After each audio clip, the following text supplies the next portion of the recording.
the inspiration for this lecture came from John Maynard Keynes' essay, Economic Possibilities for Our Grandchildren. We know Keynes studied and worked here. I just visited the space where he worked. He became the father of macroeconomics. He is also one of the founders of the institution I'm so proud to lead, the International Monetary Fund.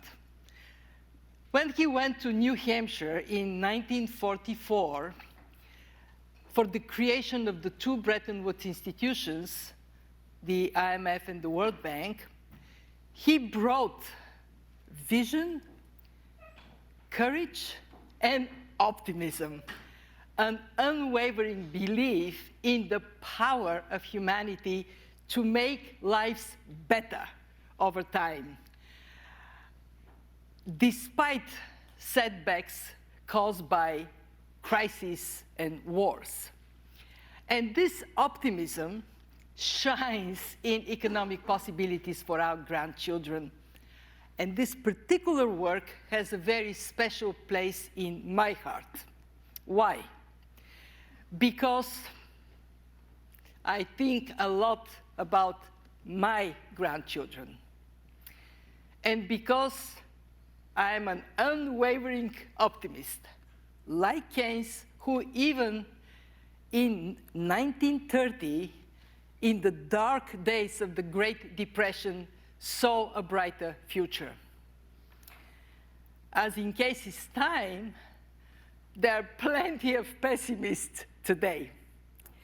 And with a little help from artificial intelligence, we can hear what Keynes said about them in his essay.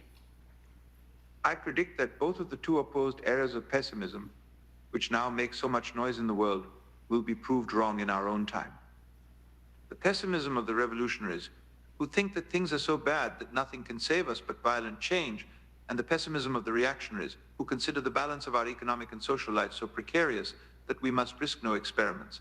In this piece of work, he projected that in 100 years' time, living standards would be as much as 8 times higher, driven by gains in coming from technology and capital accumulation.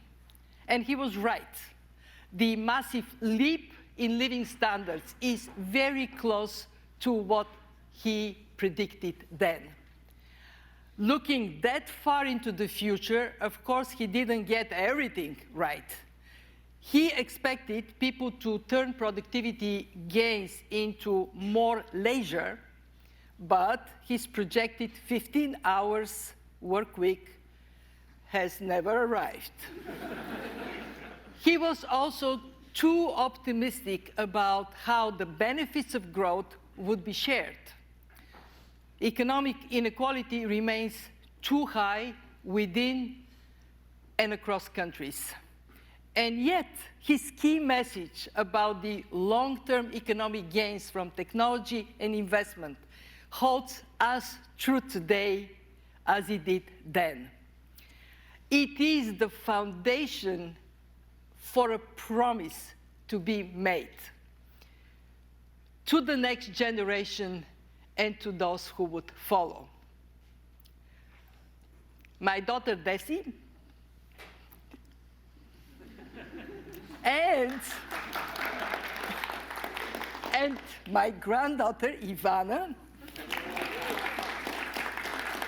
they're here with us today, and I certainly hope that when my grandson, Simeon, would be old enough, he would appreciate the message from his grandmother. And it is about that. What can I do? What can we do to ensure that their generation will have a better life? Young people today, and you know it very well, face enormous challenges, even in richer countries, from paying for education, to finding work, to buying a home, to being deeply concerned over climate change and how it would impact your life. And it becomes easy to be pessimistic. Just look at these headlines. And they're bombarding us from everywhere, because many people, young and old, are feeling that the economy is not working for them. Many are not just anxious, they are angry. For many, trust has eroded.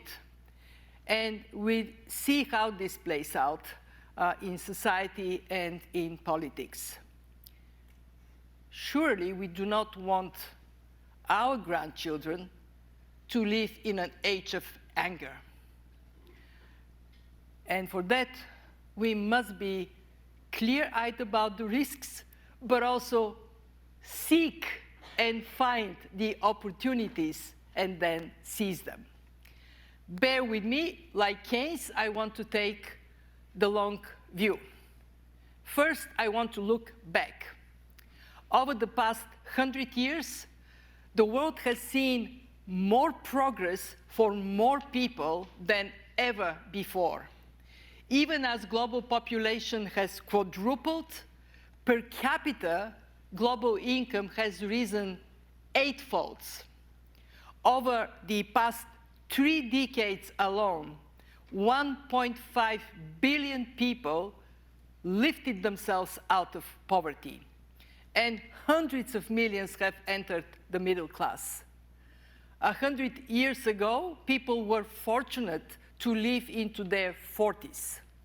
Today, on average, they can expect to live into their 70s.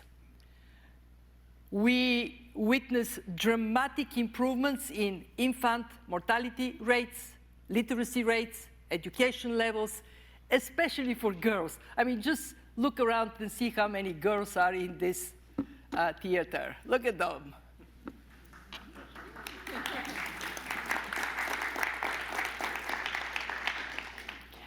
So how did we get here? 2 of the drivers of progress, technology and capital accumulation, worked just as Keynes predicted. People's lives and prospects were transformed by innovations, electricity, the internal combustion engine, antibiotics, indoor sanitation, communication technology. Many of those started in the 19th century and blossomed into the 20th century. Capital fueled investment in industry, agriculture, and services. Public revenue gave us essential infrastructure, from roads and ports to electricity grids and fiber optic cables. All of this has driven productivity and output growth, which has in turn bolstered the size of the economy. And on top of it came economic integration. Over the past 40 years alone, we saw a 6-fold increase in global trade and a 10-fold increase in global capital flows. This has boosted productivity and investment, especially in emerging market economies. In my own country, Bulgaria, per capita income has quadrupled since the fall of the Iron Curtain, mostly due to the opportunities from integration with the European Union and from global trade. And the number of countries on our planet has increased from about 80 to 193 countries today, a vibrant family of nations glued together, but what I call a special ingredient, international cooperation, ranging from coordination of economic policy, especially in times of crisis, to scientific discovery and cultural exchanges, to peacekeeping and space exploration. Cooperation has given us what many scholars call the post-1945 long peace, the absence of direct conflict between great powers. Put simply, the more we talk, the more we trade, the more we thrive. And the world continued to change. Economic power has increasingly shifted to emerging and developing economies. This year, we project that these economies will account for almost 80% of global growth. But there have been also serious policy errors, especially a failure to do enough to support those hit hard by dislocations from new technology and trade. A failure to share the benefits of growth more widely. Some 3/4 of the world's wealth today is owned by just 1/10 of the population. And too many developing countries are no longer catching up with advanced economies. More than 780 million people face hunger. We have also learned that high levels of economic inequality have a corrosive effect on social capital and on trust in public institutions, in companies, in each other. And we see that trust diminishing among nations too, with geopolitical tensions on the rise. Yeah, and if this trend is to continue, the world economy could fragment into rival blocs. Our research at the IMF shows that trade fragmentation alone could cause a global output loss of up to $7.4 trillion. Remember the numbers about the trillions we need for transition to the climate economy? They are in this order of magnitude, and we risk not only not gaining it, but losing because of a fragmented world. We know from experience, Keynes wrote a lot about it, a fragmented world is poorer and less secure. And we see the human tragedy that comes with that.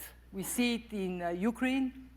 We see it resulting from the Israel-Gaza conflict. And there are so many other terrible stories of conflict that don't make headlines, but hit hard on people. So what we know today is a reversal to military spending up. It was going down since the Cold War. We call this a peace dividend. This peace dividend is now gone, and the long peace may be at risk. And ironically, this is happening when we need each other even more. We need cooperation to tackle issues that are borderless, cannot be resolved by any country on its own. Climate change is the most glaring example. These are very significant challenges, but at the same time, we can't just sit home and cry over the problems we face. We do have opportunities to pursue. And if the last 100 years are of any guide, we can be reasonably confident in our ability to achieve astonishing progress in the future. And when we add to this that we now have the clear understanding of what did not work in the past, we bring this in and we have agency, the power to change course.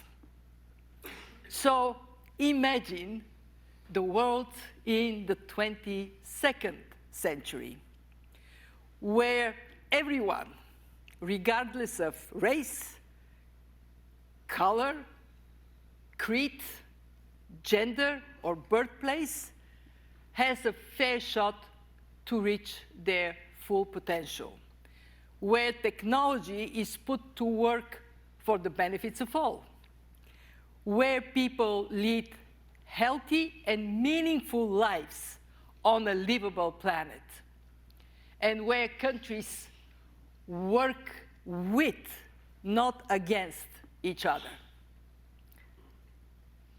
I'm looking at the audience, trying to see the pessimists that are rolling their eyes. And just in case, I do have Keynes to lean on. I look forward in days not so very remote to the greatest change which has ever occurred in the material environment of life for human beings in the aggregate. But of course it will happen gradually. Indeed, it has already begun. And it is in this spirit, it has already begun. I want to share with you two possible scenarios for the next 100 years that have been developed by IMF staff. Both assume no cataclysmic events, either because of actions of men or because of nature. In what we may call the low ambition scenario, global GDP would be about 3 times larger, and global living standards twice as high as they are today, low ambition. In the high ambition scenario, global GDP would be 13 times larger, and living standards would be 9 times higher. Why this huge difference? In the low ambition scenario, we assume the experience from the living standards in the 100 years before 1920 define our growth trajectory. And in the high ambition scenario, we assume the much higher average growth rates from 1920 onwards. Likelihood of the highest scenario, high, because we know that we see an acceleration of progress. So I believe that Ivana is going to be in a world of the high ambition scenario. Why?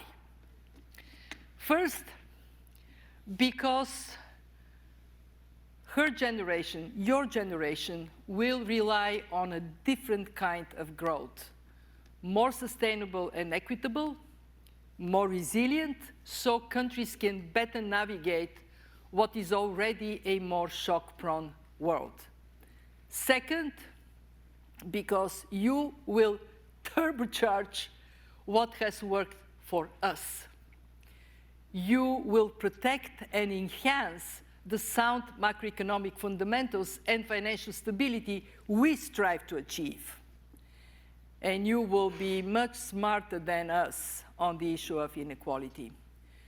Third, you will sustain open trade as a major engine of growth and entrepreneurship as a major engine of innovation and employment.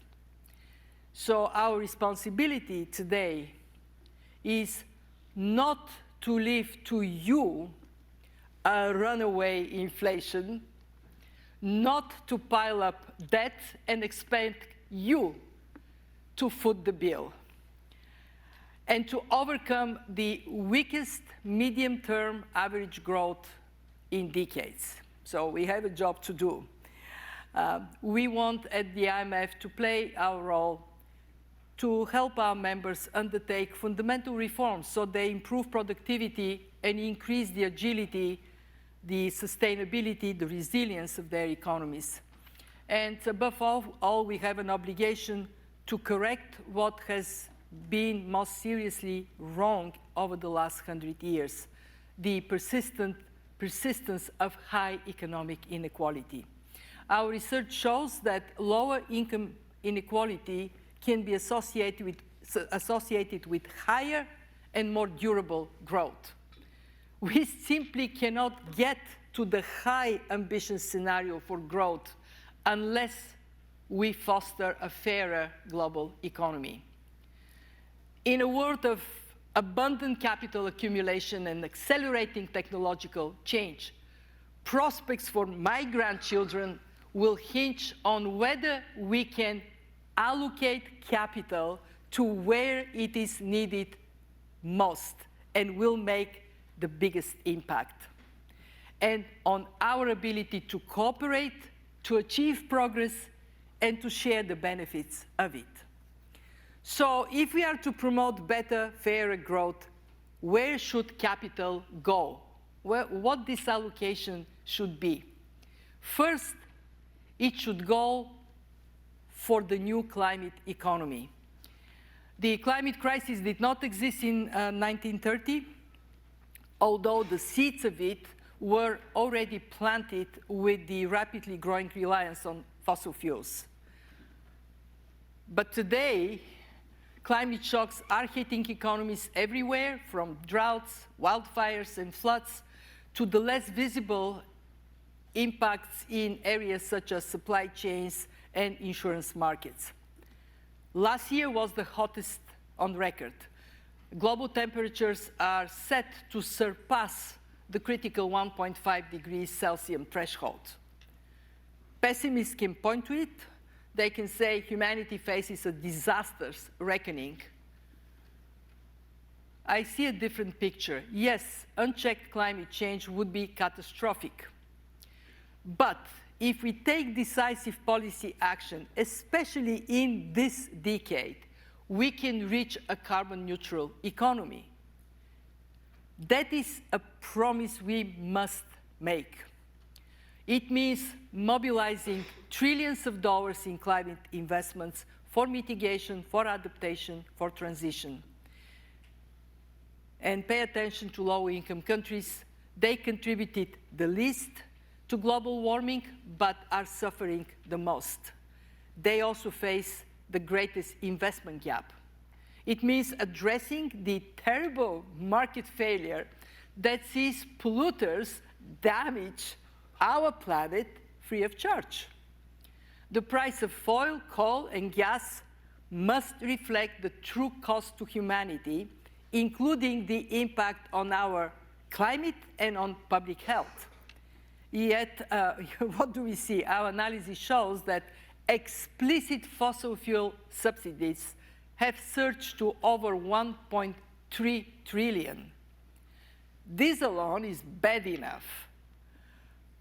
On top of it, we know that these subsidies typically give the richest 20% of the population about 6 times more benefits than to the bottom 20%.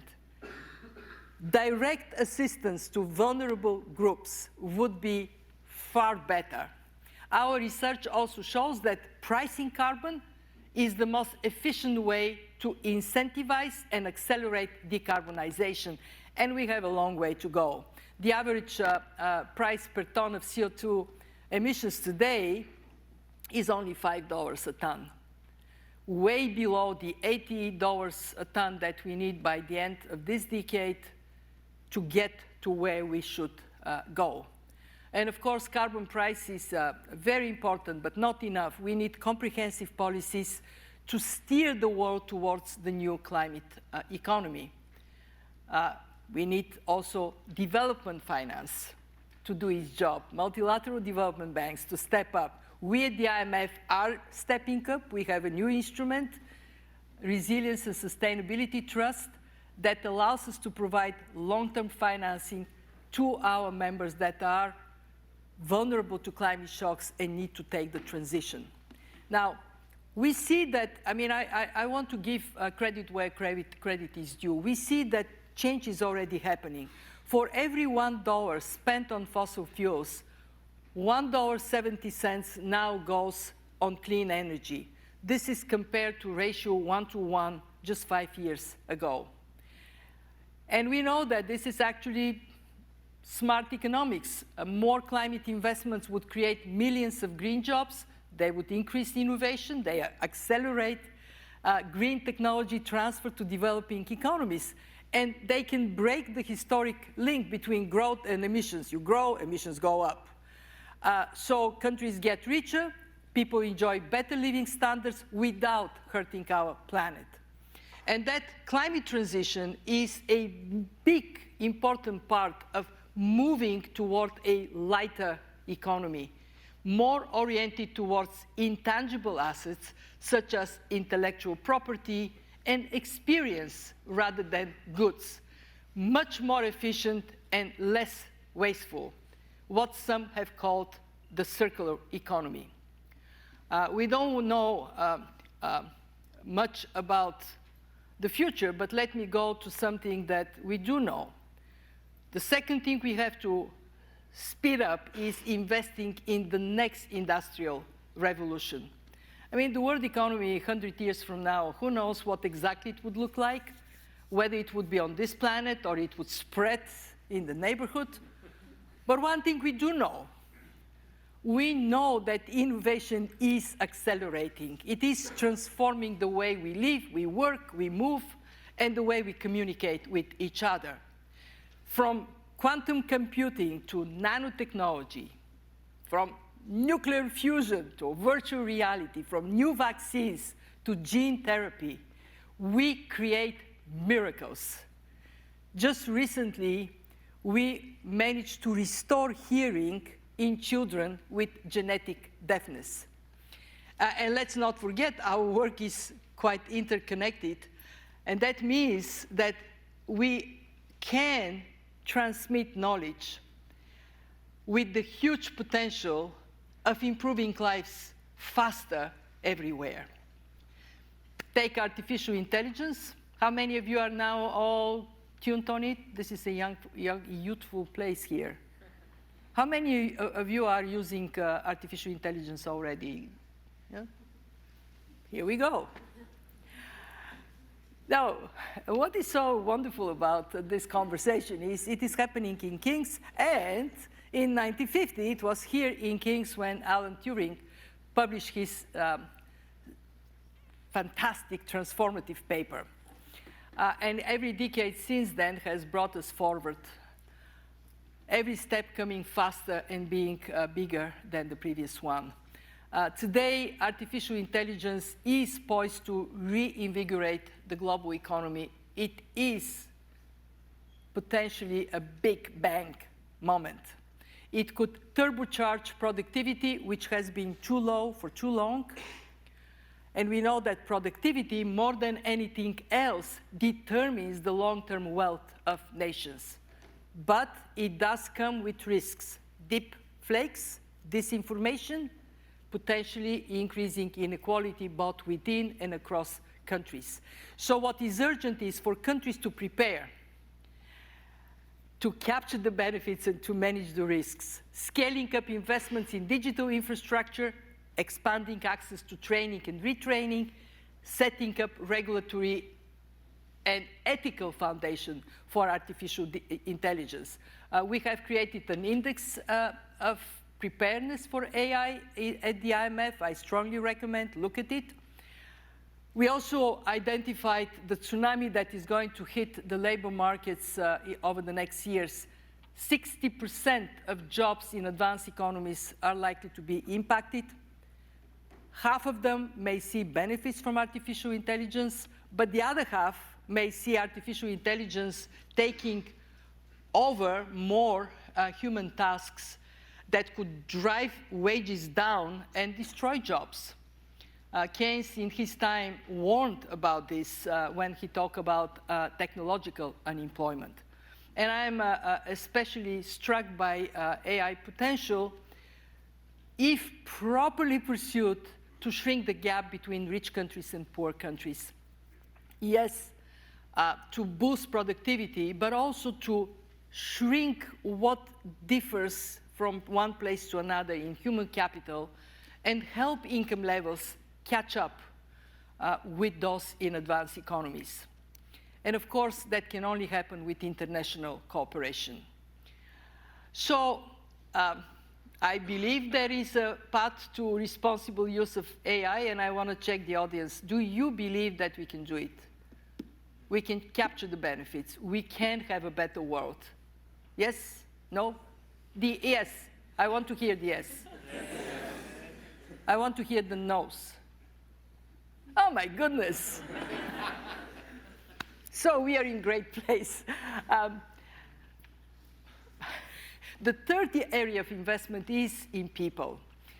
Greatest dividends are paid here, investing in health, in education, in stronger social safety nets, and empowering women. This lies at the heart of better and fairer capital accumulation. And nowhere is this clearer than in Africa, home of the youngest and fastest growing population. By the end of this century, Africa's share of the global population is set to reach close to 40%. And on the opposite end of the spectrum are regions such as Europe, parts of Asia, where population is rapidly aging and even shrinking. We can make the opposites attract. We can find a way to better connect Africa's abundant human resources with the abundant capital in advanced economies and in major emerging markets. How can we do it? How can we get flows in the right direction rather than having people from Africa running away from their homes to get capital to flow into Africa? Well, by improving macroeconomic fundamentals, the business environment, the tax capacity, the quality of spending. Just one example from our research, low-income countries could boost their annual budget revenues by up to 9% of GDP with prudent tax policies. And that big increase will create much more space to accelerate the economic development. And of course, countries need to rely on predictable and reliable international support. We have a critical role at the IMF. We are the insurer of the uninsured. Countries don't have their own reserves, they have us. And if we can combine the right kind of international support with the right kind of domestic policies, we can see Africa attracting long-term flows of investment, technology, and know-how. And this could unlock the full potential of its young people. The result? More jobs there, less outward migration, higher returns on capital there that can flow into the richer countries, help fund the pensions of the elderly population here. And overall, we can have a more dynamic global economy. To put it very simply, a prosperous 21st century, a prosperous next years require a prosperous Africa. So let me get to my conclusions. I believe that investment in these three areas, climate, technology, and people, would define the path for the decades to come. But we cannot do it without cooperation. Keynes gave us a framework, a multilateralism for the 20th century. It served us well. Now we must update it for a new era. What would the 21st century multilateralism look like? Let me suggest the basic principles. It would be more representative with a better balance between advanced economies and the voices of emerging and developing countries. It would be more open and listening, not only to officials, but also to non-official voices, those of communities and social organizations based on common interest. It would be more results-oriented with more concrete deliverables, which would reinforce the benefit of cooperation, both economic and social. So updating this multilateral framework also means upgrading the institutions that serve it, including the IMF. So I was trying to think, Keynes comes to the IMF today. I think he may be surprised to see how much the IMF has changed in scale, in scope, and in character. Just since the pandemic, we have provided some $1 trillion of liquidity and financing to our member countries. We introduced programs for emergency financing and direct debt relief to our members. And our macroeconomic work now includes a focus on climate, on gender, on digital money. on artificial intelligence. We are the only institution in the world that is empowered to take the pulse, to do health checks of the economies of our members, all of them, rich and poor, powerful and not so much. And then what we do is we translate this into policy advice to our members. We also recognize that we need to put in place better measurement of wealth that goes beyond the traditional GDP and values not only produce capital, but also nature, people, and the fabric of society. And I hope Keynes would approve of a global balance sheet that includes an expanded set of assets and recognizes the valuable services provided by the environment, the value of knowledge and ingenuity that is embedded in us, and the value of good governance. And he may be astonished to see so many women at the IMF, including women in position of power. I think he would like what he sees, and he would encourage us to go even further as a global transmission line for sound economic policies, financial resources, knowledge, and as the ultimate platform for global economic cooperation. This remains the special ingredient. We cannot have a better world without cooperation. On this most fundamental of points, Keynes remains the authority. He is right. So he's perhaps best remembered by something he wrote in 1923. In the long run, we are all dead. By which he actually meant the following: instead of waiting for market forces to fix things over the long run, policymakers should try to resolve problems in the short run. It is a call for action, a vision of something better and brighter. And it is a call to which I, for one, am determined to respond, to do my part for my grandchildren. Because, as Keynes put it in 1942, in the long run, almost anything is possible. I so very much agree with him. Thank you. And thank all of you.